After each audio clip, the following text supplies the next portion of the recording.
My name's Aaron. Welcome back to my channel. How are you? I'm actually going to review one that my friend Carl gave me. And this is a woman's fragrance, and I do all men's, and actually as a perfumer I can develop anything. So it's time for me to develop, and it's time for me to to review a female one. Chanel, this is Chanel Chant Eau de Toilette. The cost is £67 for 50ml. Chanel Eau de Toilette is the first fragrance in the line. It is a floral scent, the top notes, which include citron and black pepper, the heart notes, jasmine absolute, iris absolute, hyacinth, the base notes are amber, patchouli, white musk, and vetiver. Do we have our samples? Are we ready to engage with the high self? Let's get to testing. First off, this smells like classic Chanel, so dead on, you know.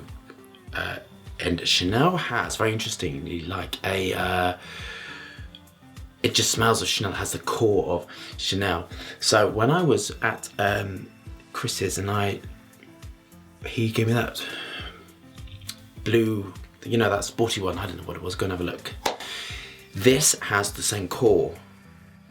So this is immediately what I'm picking up, is that sort of, it has the Chanel core, which is that sort of dry Proxeny Linen oil, the same sort of musk. This is a similar sort of core to it. So this, interestingly, I would say is the female version of that Chanel Sport one. I don't know what it's called. I can see the bottle. So this is quite interestingly the female version of it.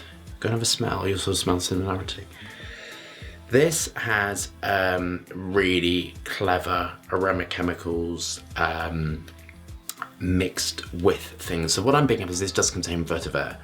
And vetiver is like a green. I'm fiddling around with vetiver at the moment, interestingly. I'm going to determine to use these things, you know, stop being stuck in my ways. This does have trace amounts of vetiver in. This has some sort of like violet leaf in there, and the violet leaf is being manipulated with an ionone raw material. And ionones are, how can I explain it to you? Oh, I know I can smell it, but I'm going to have trouble communicating that sort of thing in my brain. Ionones to me have I think that's what you're used to, with that sort of lipsticky, irisy sort of smell. I'm really struggling, I'm so sorry. So ionones have a slightly dry, greeny feel to them. Oh God, I'm really struggling with this today. Dyslexic, this is the trouble you see when you have a dyslexic brain and the perfumery brain. The perfumery brain is, I can smell it in my head, what it is I'm trying to say, but I can't find the English words, so never mind. The greenness is lovely actually. I'd say this has trace amounts of geranium or geraniol being manipulated. This is really clever, classic French perfumery. This smells very, very expensive. So to me, this is actually smells very expensive, a very classic French woman. I'd imagine, see what my brain's telling me is like a Parisian woman dressed beautifully with Chanel shopping bags, and this is her signature day-to-day fragrance. This is a really excellent signature day-to-day fragrance. Interestingly, I was told by a perfumer once that Mademoiselle is the most popular women's fragrance of all time, and it gets copied massively, and it's the DNA is copied so much that it's put in everything. Fabric conditioners, different versions of it, different costs. So fabric conditioners is in absolutely everything. So you probably, men and women both really, really like it, and there's something in it. I've never smelled Mademoiselle, but I was told that by someone. Anyway, back to this. So this is stable, linear. This absolutely has been through all the stability testing, all this sort of everything. This is a really stable formulation. Okay, my brain is telling me this has got some sort of jasmine in it. So this has absolutely got hedione in it, and some sort of the isoe supery chemicals to give a very dry wood to it. This is a dry feel to it. I'd imagine that if you like dry white wine, that sort of feel that you get with it is what you're getting with this. This does not smell particularly luscious, like and it's no greenness to it. It is just very, very dry and linear.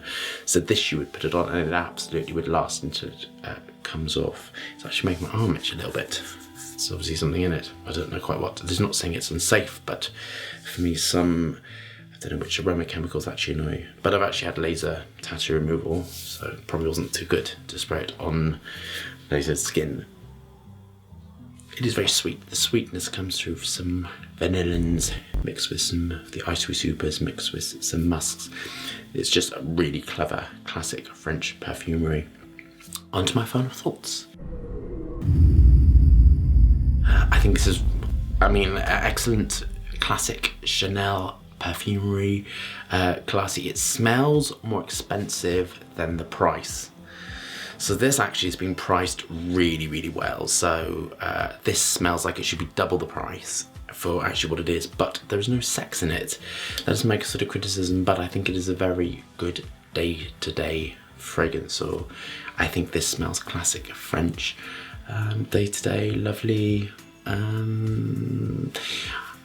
It's the age is sort of confusing me as well, because it sort of feels like part of it, let me know if this makes sense, part of it feels like it would be suitable for women 40, 50 plus, but there's another part of it which feels sort of like 20 plus, and I don't know quite why. There's something about it, and maybe it is that the thing that I'm smelling in the man's fragrance, which is very youthful, this is in there as well. So the base of it, the sort of the ambroxan and the musk and the linalool and all that sort of stuff, is giving it a youthful feel, but all the sort of the iris and the geranium and the sort of the jasmine notes are making it feel sort of older.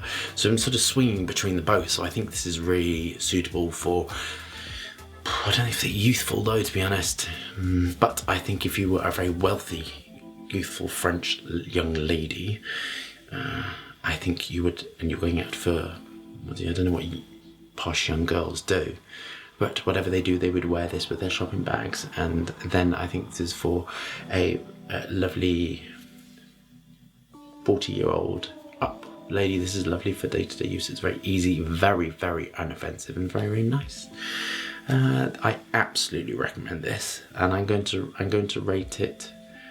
I'm going to rate it an 8 because it is phenomenal, excellent, classic French perfumery. But it is, for me, on the personal side, and this is when the personal side of it, I think it is missing a little bit of naughtiness, and I would just love a little sort of naughtiness coming through, just make it feel like she was a French girl, but she was wearing some sort of very naughty French knickers underneath, and maybe, maybe no knickers. That's what I would have loved, just a bit of naughtiness. It just feels very safe to me, and yeah, for me to get to the higher marks, it has to engage with absolutely every sort of facet and be a phenomenal, beautiful fragrance. But the price is phenomenal. So this is when the big houses absolutely win over the niche houses, that they can afford to get things so cheap, and they have their own plantations of jasmine and all of this, so it costs pennies, and they can produce high quality, beautiful perfumery for very, very little money, whereas smaller niche companies are smashed in the face with these high prices. But there we go. So if you like this video, subscribe, give it a thumbs up, and I shall see you soon for a fragrance review.